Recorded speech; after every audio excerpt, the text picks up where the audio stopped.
Just a reminder that the cutoff for Visit the Dev Room Anodyne will be in about 20 or 30 minutes. It'll be halfway through the run. That being said, we are only $75 off right now.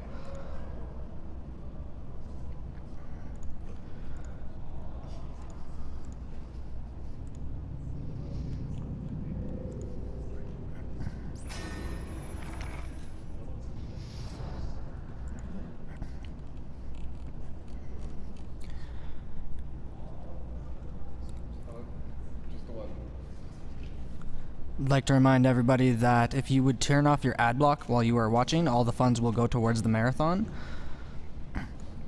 Also, all money from subscriptions will go towards Doctors Without Borders as well.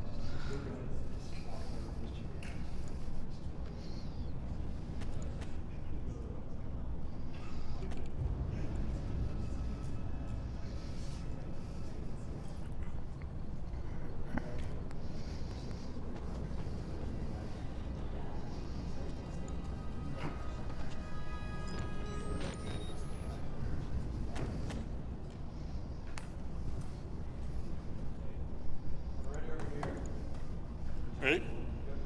Alright, we'll start in 3. 3, 2, 1, go. Alright, so welcome to Outlast. This will be in all chapters run. Probably one of the first things you'll notice is I started from the point where Miles actually gets out of his Jeep. There's kind of several reasons why we do that. For one, the opening cutscene's really long, really annoying. Doesn't really do anything. You don't even actually have full control of your character. Additionally, there's like a file that you'll close that he opens and takes a look at before he gets out of the car. If you mash like spacebar or anything to try to close it quickly, you run the risk of actually crashing. So we just skip that because of stability issues and stuff like that. So, as far as other tricks, you see me jumping a lot towards goals, such as like passing through like crawl spaces like that indoors. The main purpose of that is so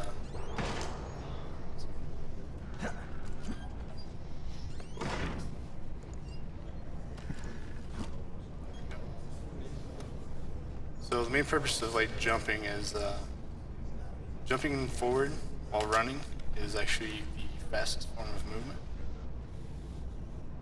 Except when you jump continuously, you'll gradually slow down. But your first jump is always the fastest and the furthest. So you should jump to points like doors and stuff like that. Just to see it. That what I did right there was a door boost. Doors are only solid objects when they're not moving. Because there's an ability where you can grab onto a door and like kind of peek around corners and stuff. Make sure it's safe and stuff like that. But when you let go, the door swings open and you're still standing still, so the door passes through you. So basically what I do for a door boost is I peek, and then I'll let go, jump to the side, and then basically jump back into the door right as it becomes active again. And instead of pushing me out, it actually pushes me up. And that allows me to get to a lot of different out of bounds places and stuff. So I took a hit there, not really a big deal though. Enemies will usually take one swing at you, and whether they miss or they hit, it will be a while before they actually take another swing. If they're in your way, you can actually like push them out of the way just by like walking into them. But I got a little bit here, so if there's anything you want to read, you can go ahead.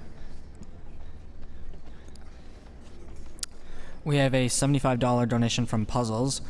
What you guys are doing is amazing. Raising money for a worthy cause while playing video games is possibly the greatest idea ever. Keep up the good work. We also have a $15 donation from Like Q. Glad you made it, St. Connor. Awesome to see this game being speedrunned.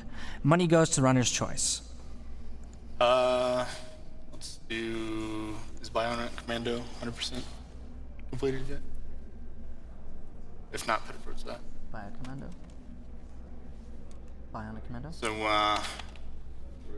you notice, if you ever played this game, I actually skipped a cutscene. Anytime you see saving in the bottom left, that means I've hit a checkpoint. So you'll see me use a lot of save and exit abuse, stuff like that. So this next trick's kind of difficult. If I miss it, I got a backup strat. So.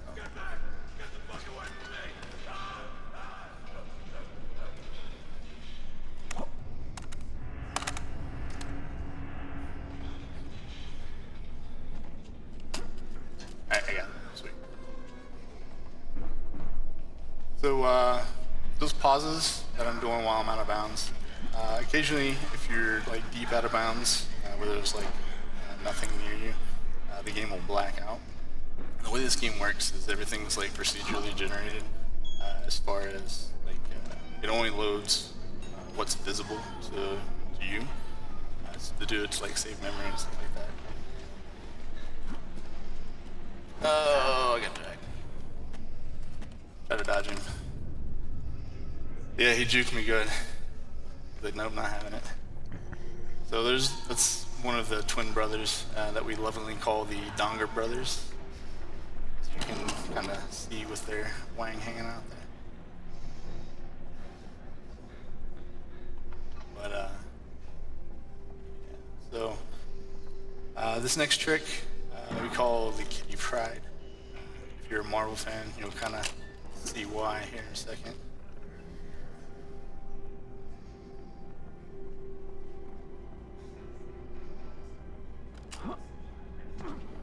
Yeah, so I just basically jumped through 2 floors and 3 rooms.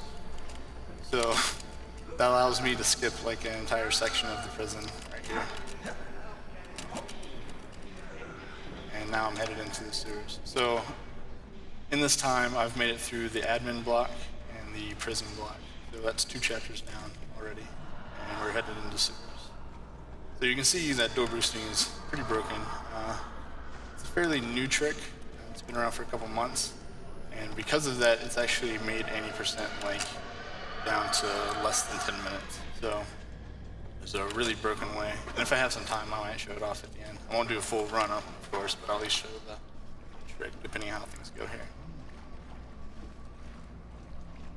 But coming up in the sewer here, this next room I enter, there's 2 valves that I gotta turn off to unflood the little ladder off to the right here.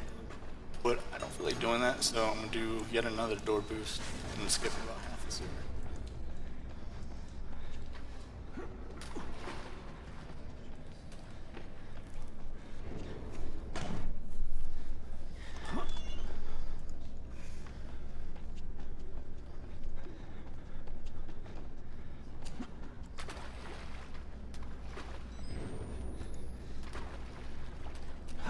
So that skips turning both those valves off, climbing down that ladder, going to another section, climbing up the ladder, and coming like opposite of this over here. So there's small tricks with water. Anything that slows you down in the game can actually be jumped through. So instead of just like walking really slow through it, jumping is actually a lot faster. So it's like the one point jumping continuously is actually very useful.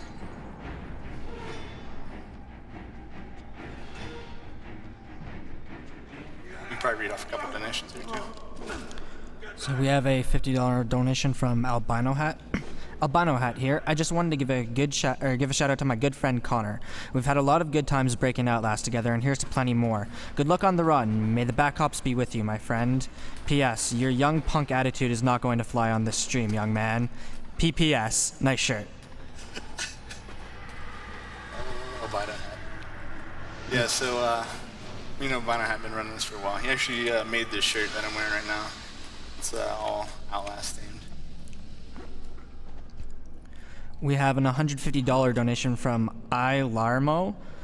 Really enjoying the stream. Big shout outs to all the guys and girls behind the scenes making these events happen time after time. Donation to Announcer's Choice. Where are we at on Pokemon Red?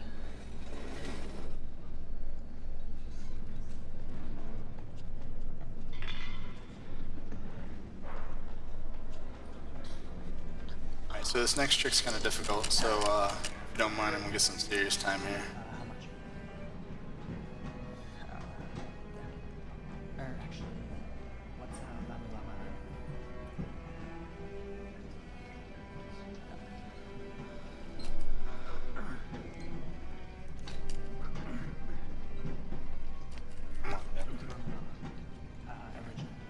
That's not the trick. It's like, this is event hoppers, so I can get out of bounds.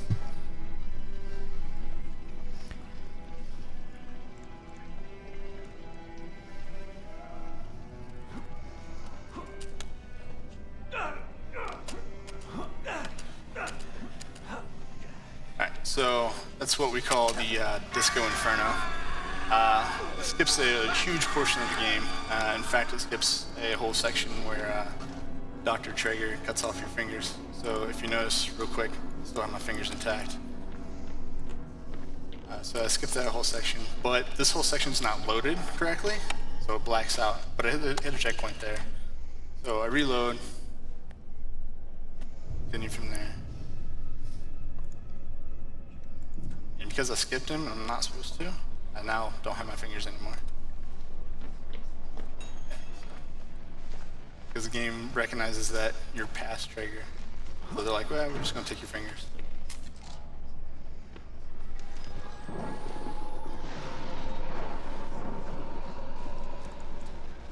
So courtyard's pretty straightforward. The run's actually going pretty well so far, so I'm going to do some baby strats on as far as ledge jumping is concerned.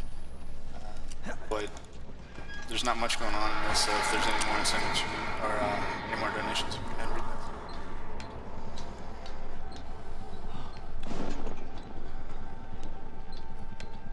those. So all the donation incentives have been met for a little while. The next donation incentive we need to meet is Atari 2600 controller guide.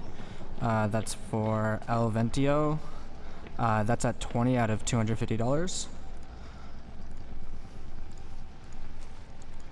So when I'm talking about ledge jumping, normally I can just like jump to the ledge and it will like put me on it and I can just kind of like run around it. But there's kind of a risk with that ledge in particular. It only saves about like 5 seconds actually doing the ledge jump, but the consequence of missing it is like anywhere between 10 to 30 seconds depending on where I missed it at. So if I miss it on one side of the fence, it's 10 seconds. If I miss it on the other, it's 30. I'd rather not risk it. I'll try this next one, but we'll see. Right here, it's actually the first time in the run that we meet Chris Walker. Bought me.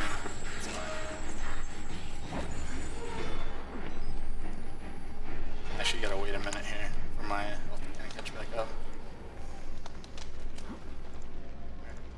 Cool, got it. So I gotta wait because occasionally I will take fall damage right there. And if he's hit me, I risk dying. That makes that fall. So I let him hit me there on purpose because if I don't, once I get in the crawl space, he'll grab me and then turn around and throw me the opposite direction, which we don't want. So now that was courtyard, and we are in the female ward now. So here's where things get really fun. This is where one of the most difficult tricks in the game is. Pretty technical. Doing a lot of stuff like going out of bounds. Basically blinking the map so I can kind of see where I'm at, stuff like that. So again, a serious time if you would.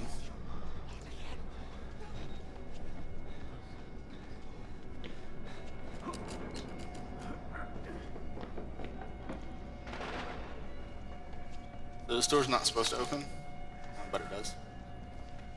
And crawl under here, crawl back out, out of bounds.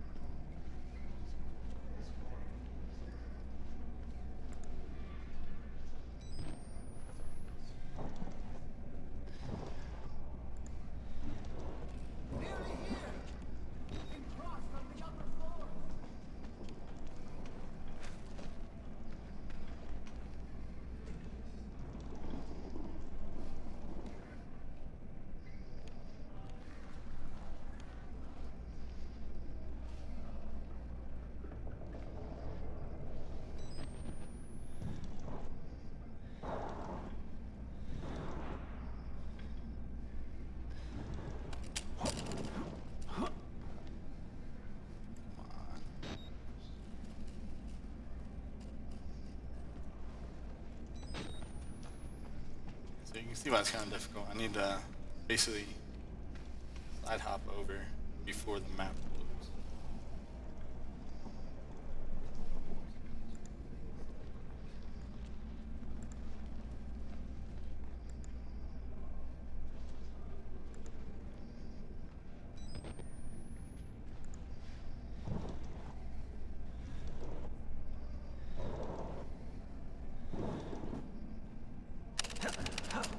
There we go.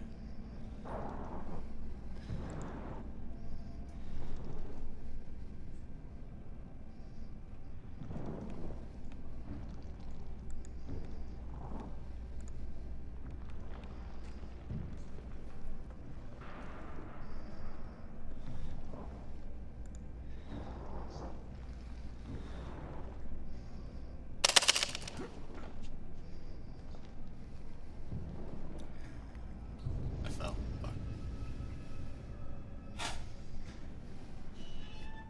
So you can see why this is kind of difficult. I can't see anything.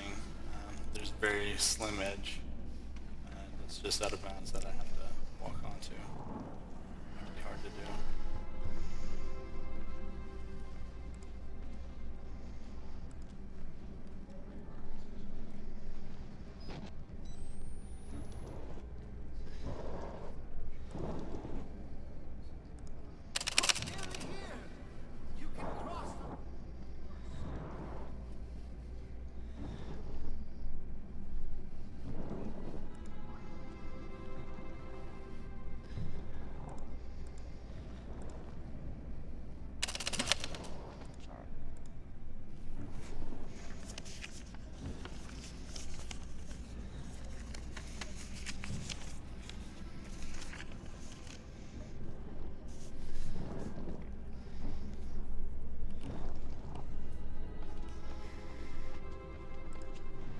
Alright, got it.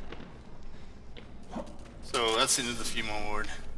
That avoids getting all the fuses to get a key, go lose my camera, picking it back up, all this stuff. Saves probably a good 5 minutes, 4 to 5 minutes. So it's a huge skip, but it's very difficult, especially doing it in a marathon situation.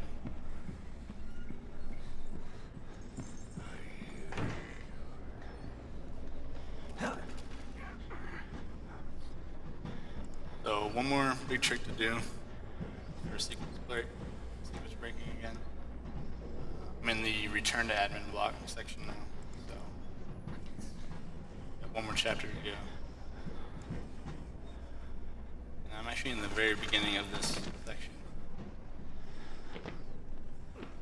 Seem to be in the next.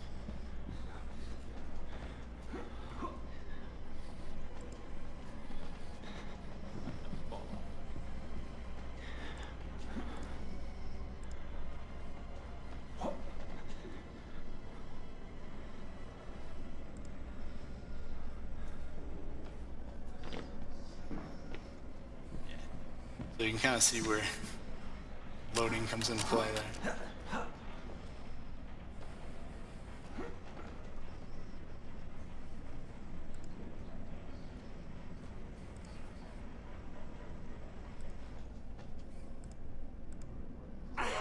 Got it.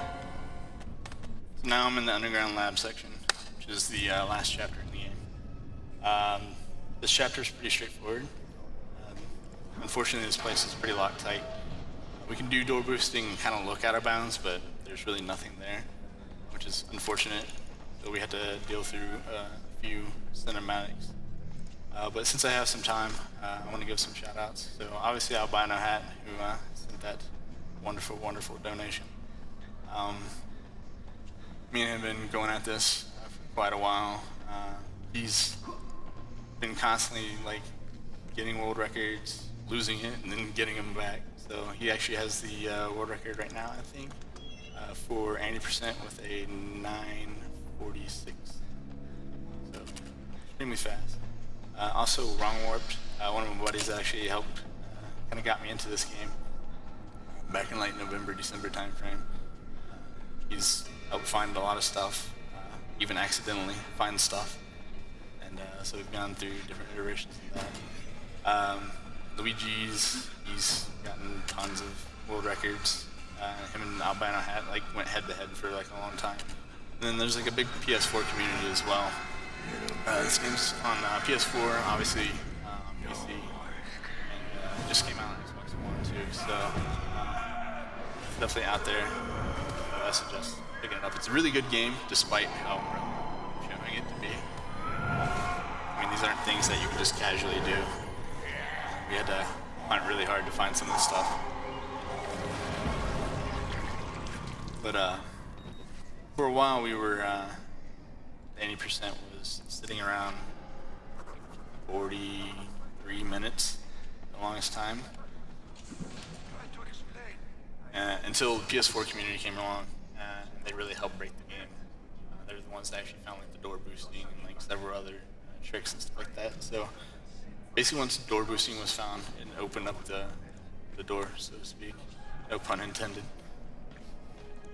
For the rest of the game. This is Vernecki. He's a big player in the story.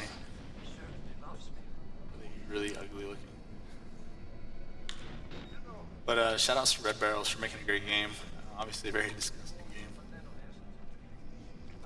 It's just a flesh wound. But this is a really quality game for being an indie game and stuff like that. Like casually, it's about a 4 or 6 hour game. Probably playing it through for the first time. Unfortunately, I skip a lot of cool people. Like Dr. Traeger is like amazing in this game. The voice acting is like really well done. The dialogue's really well done and stuff too. Chris Walker, the big guy, just kind of lumbers around. Skip him, stuff like that. I only get like one interaction with him really, and that's him getting murdered by the Wall Rider. Vernecki's giving this big speech right now about the Wall Rider and who he is. And there's this big underground program. They're basically under an insane asylum. And they're using the people in the asylum as the test subjects for basically bioweapon engineering and stuff like that. And they use these nanobots to basically create this almost ghastly image based on the consciousness of like people and stuff like that. Really twisted. Ironically, the story kind of reminds me of a lot of Resident Evil. I don't know if that's where they get their inspiration from, but it's like you got this mansion that's out in the middle of nowhere, this lab underneath it. They're using people to use like bioweapons. You got like Chris Walker who follows you everywhere, trying to kill you, just like Nemesis would. So there's like a lot of similarities and stuff like that, which I find pretty curious.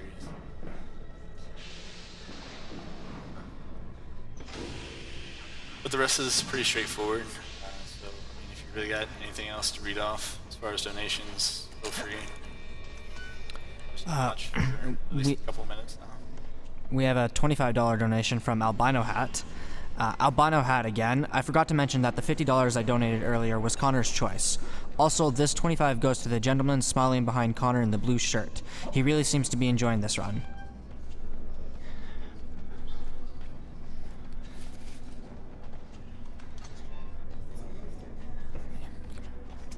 We also have a $5 donation from Gigo. Greetings from Germany. Great stream. To all the runners at Viel Glück.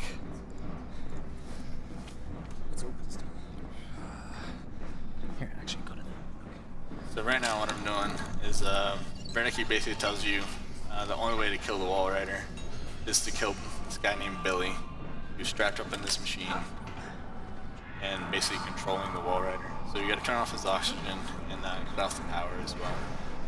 And we'll pass by Billy and say hi to him on the way to the next part. Needless to say, it sucks to be Billy.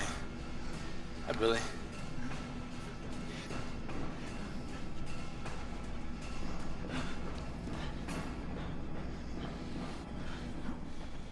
This game's pretty brutal. But the expansion pack, the DLC to it, is the Whistleblower. It's actually more brutal than this game is, which is saying a lot. But I definitely recommend checking out both this and Whistleblower. And there is actually a community for Whistleblower too. A lot of the same tricks like door boosting and stuff work in Whistleblower as well.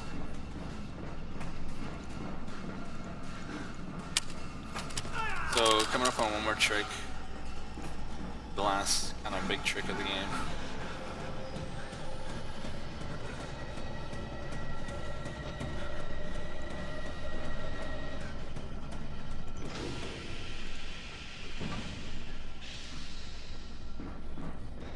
call this one the Superman. Kind of see why. A little YOLO jumping.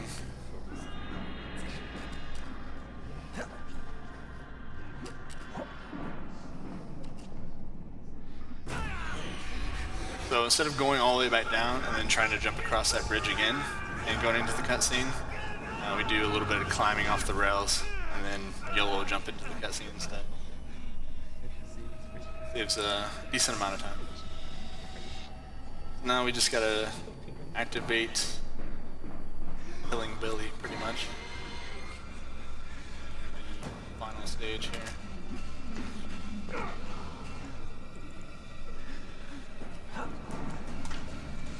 So this is the final cutscene. Well, besides the ending credits and stuff, of course. From this point, from hitting the button, it's about a minute and 45 seconds to the end. Still got a little bit here, but it's coming up.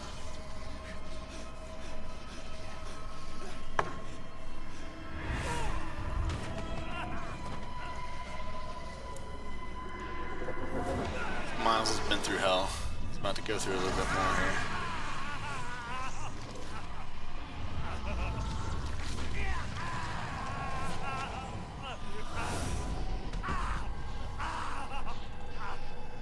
Basically the premise is, you're killing Billy, Billy's slowly dying, and the Wall Rider needs a host in order to live. And unfortunately, Miles is the closest living thing. So he kind of whoops up on him a little bit, and then takes over his body. Miles has still got a little bit left in him, so trying to get out. This is kind of a small trick, it's nothing special. If I went up the stairs, he enters this big cinematic where he's like stumbling around all over the place. Instead, you can just climb the rail and skip that altogether.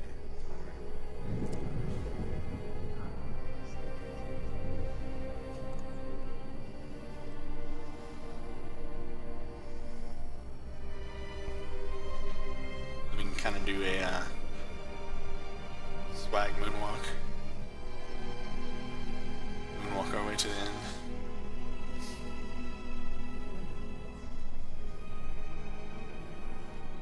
Time's coming up soon.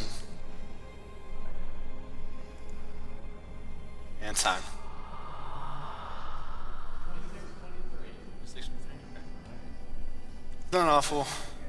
Not as good as it could have been. I kind of got nervous going into female ward just because I hit everything else first try, which is unusual for me. But yeah, so besides female ward, everything else went pretty well. So I do have a couple minutes here, so I'm just going to go show exactly what the 90% trick is.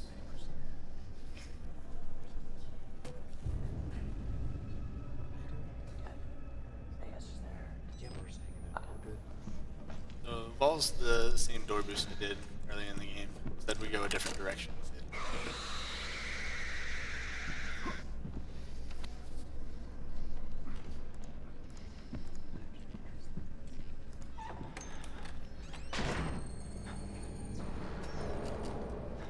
Instead of right, we'll go left here.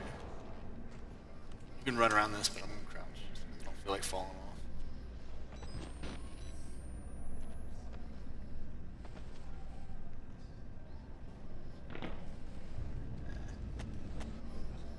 It's not supposed to boost me up like that. Fortunately, it did. This trick only takes a few seconds anyways.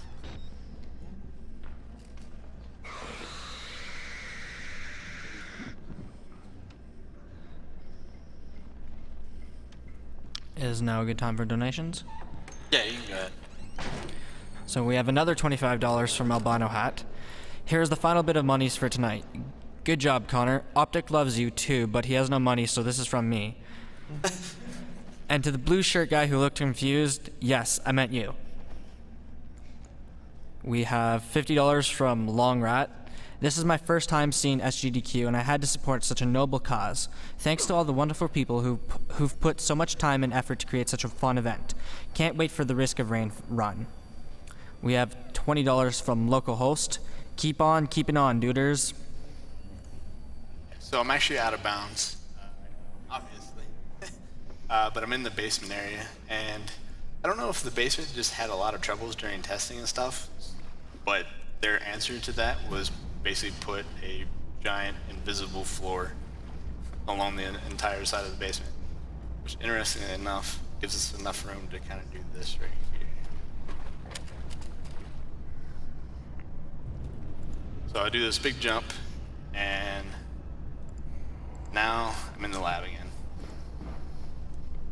So I basically go from the very beginning of the game to the very end of the game. And that's the 80% round.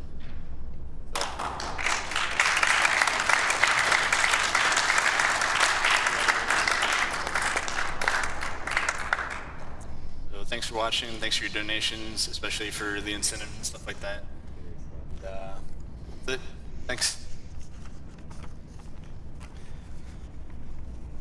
Big shout out to St. Connor for his Outlast run. Coming up next, we have Shadow Draft doing Anodyne. But first, we're going to go to a quick commercial break.